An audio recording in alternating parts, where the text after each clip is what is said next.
जीवनमाथि यति धेरै षड्यन्त्रहरू खेलिरहेका हुन्छन्।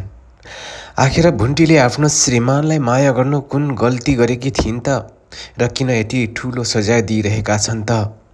आखिर भुन्टी र भूपेन्द्रको जीवनमाथि केही समय श्रीमान श्रीमती बीचको सम्बन्ध परालको आगो झैँ झगडा भइरहेको थियो। तर एकासी बीचमा भूपेन्द्र र भुन्टीको बीचमा जेरी भन्ने एउटा केटी आएर भुन्टी र भूपेन्द्रलाई छुट्याउन बाध्य भएका छन्।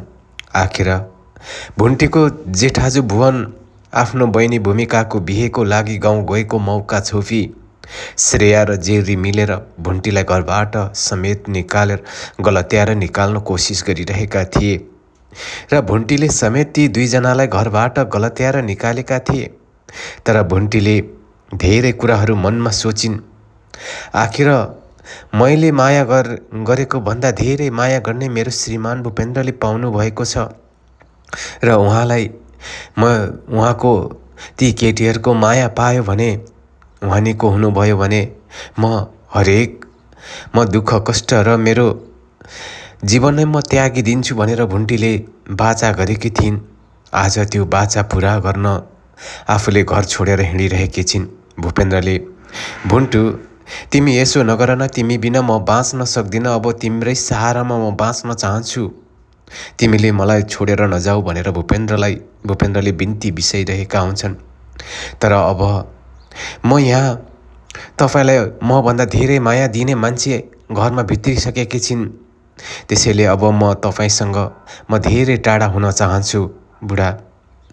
आखिर तपाईँले मलाई म छँदै अर्काले माया गरेको र मभन्दा धेरै माया दिने मान्छे पाइसक्नु भएको छ। आखिर म यहाँ बसेर कुनै काम छैन, उहाँले धेरै स्याहार सुसार गर्नुहुन्छ, मभन्दा धेरै माया दिनुहुन्छ भनेर भुन्टीले भनिरहेकी हुन्छन्। अब म यहाँबाट टाढा जाँदैछु, तपाईँ राम्रोसँग बस्नु, उहाँको माया राम्रोसँग पाउनुहोस्, उहाँले धेरै माया गर्नुहुन्छ भनेर भुन्टीले भनेर त्यहाँबाट घर छोडेर हिँड्छिन्।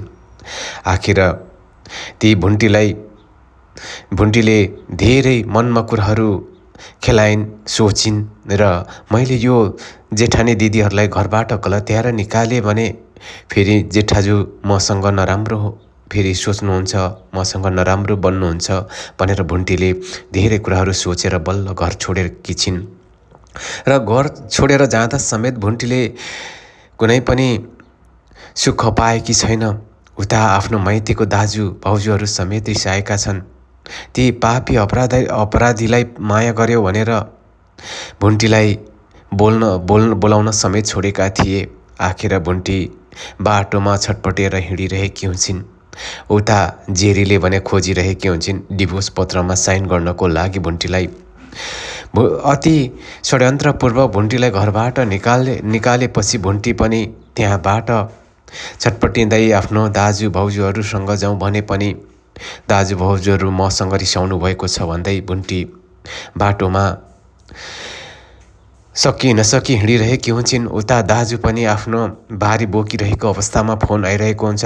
आफ्नो जमुना दिदीले फोन गरिसकेपछि टोक्ले भाइ, बुवा त कुखुरा किन्न जानुभएको पो, तर बाटैमा लड्नु भएछ। बाटोमा लडेपछि उहाँलाई मैले उठाएर लिएर आएको छु उपचार गर्नको लागि, तर 15,000 चाहिन्छ भनेर मलाई भनिसकेपछि मसँग एक पैसा छैन, जसरी भए पनि पठाइदिनु पर्यो भनेर जमुनाले टोक्लेलाई फोन गरिसकेपछि टोक्लेले पनि भर्खरै मैले कमाएको पैसा त थियो, त्यो पैसा पनि मैले कोठा भाडा तिरिसकेँ, अब कहाँबाट ल्याउनु, 3,000 मात्रै छ भनेर सोचिरहेकै बेला उता भुन्टीलाई मन पराउने भद्र आएपछि भद्रले